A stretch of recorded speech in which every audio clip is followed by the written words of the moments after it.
இந்த தர்பூசணிய இன்ஜெக்ஷன் மூலமா கலர் வர வச்சிருக்காங்க அப்படின்னு சொல்லி வீடியோ வெளியிட்டு இருக்காங்க. இதுவும் ஒரு வகையான தண்ணி தான். இத நிறமாற்றப்பட்டிருக்காங்க. இத எந்த அதிகாரியாவது சோதனை செஞ்சு இத நிறமாற்றப்பட்டிருக்காங்க, இது உடலுக்கு கேடு அப்படின்னு சொல்லி வீடியோ அறிக்கையை வெளியிட்டு இருக்காங்களா? கடைசியா விவசாயிங்க வயிற்றுல தான் அடிக்கிறாங்க. இதனால ஆயிரக்கணக்கான ஏக்கர் தர்பூசணி சாகுபடி செஞ்ச விவசாயிகள் பெரிதளவுல பாதிப்படைச்சிருக்காங்க. இப்ப நீங்க பாக்குறது நிறமூற்றப்பட்ட செயற்கை முறையில உருவாக்கப்பட்ட குளிர்பானங்கள். அடுத்ததா நம்ம விவசாயிகள் விளைஞ்ச தர்பூசணி. உணவுத்துறை பாதுகாப்பு அதிகாரிகள் தர்பூசணியை சோதனை செஞ்சு இன்ஜெக்ஷன் மூலமா தர்பூசணிக்கு கலர் கொடுக்கறாங்க.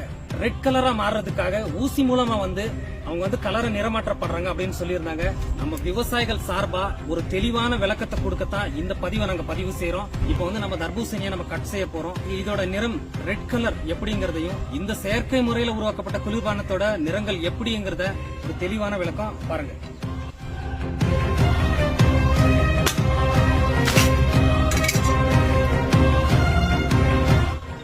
இப்ப நம்ம விவசாயிகள் விளைஞ்ச தர்பூசணியோட இயற்கையான நிறத்தை நம்ம காட்ட போறோம்.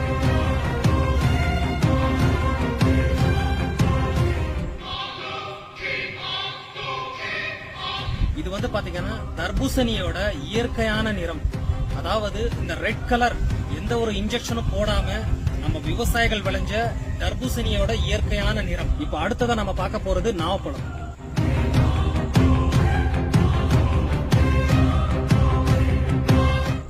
பாத்தீங்கன்னா நாவப்பழத்தோட இயற்கையான நிறம்.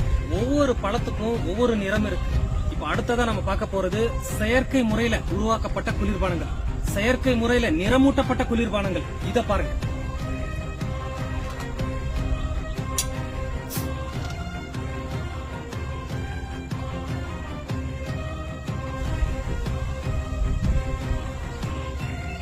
இப்ப நீங்க பாக்குறது சுத்தமான தண்ணி. இயற்கையாவே தண்ணிக்கு நிறம் கிடையாது. இது செயற்கை முறையில நிறமூற்றப்பட்ட குளிர்பானம். இயற்கையாவே தண்ணிக்கு நிறம் கிடையாது. இதுவும் ஒரு வகையான தண்ணி தான். அப்போ இதுக்கு மட்டும் நிறம் எப்படி வந்தது? இத எந்த ஒரு அதிகாரியாவது சோதனை செஞ்சு இந்த குளிர்பானம் நிறமூற்றப்பட்ட செயற்கை முறையில நிறமூற்றப்பட்ட குளிர்பானம் உடலுக்கு கேடு அப்படின்னு சொல்லி யாராவது ஒரு அறிக்கையை கொடுத்திருக்காங்களா? விவசாயிங்க விளைஞ்ச தர்பூசணிய நிறமூற்றப்பட்டிருக்காங்க, நிறம் மாற்றப்பட்டிருக்காங்க அப்படின்னு சொல்லி வீடியோ அறிக்கையை வெளியிட்டிருக்காங்க. அதிகாரிகள் வெளியிட்ட வீடியோ பதிவால மக்கள் மத்தியில ஒரு குழப்பம். தர்பூசணி சாப்பிடலாமா வேண்டாமா அப்படின்னு சொல்லி. இதனாலேயே தர்பூசணியை வாங்க மக்கள் யாருமே முன் வரல. ஆயிரக்கணக்கான ஏக்கர் தர்பூசணி சாகுபடி செஞ்ச விவசாயிகள் இதனால பாதிப்படைஞ்சிருக்காங்க.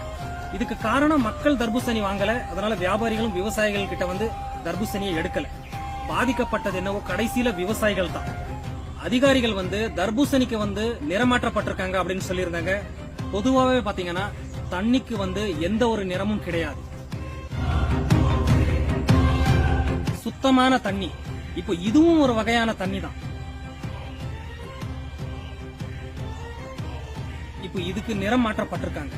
இதை எந்த ஒரு அதிகாரியாவது சோதனை செஞ்சு இது உடலுக்கு கேடு அப்படின்னு சொல்லி அறிக்கைய வீடியோவை வெளியிட்டு இருக்காங்களா? கடைசியா அங்க சுத்தி இங்க சுத்தி பாத்தீங்கன்னா விவசாயிங்க வயிற்றுல தான் அடிக்கிறாங்க.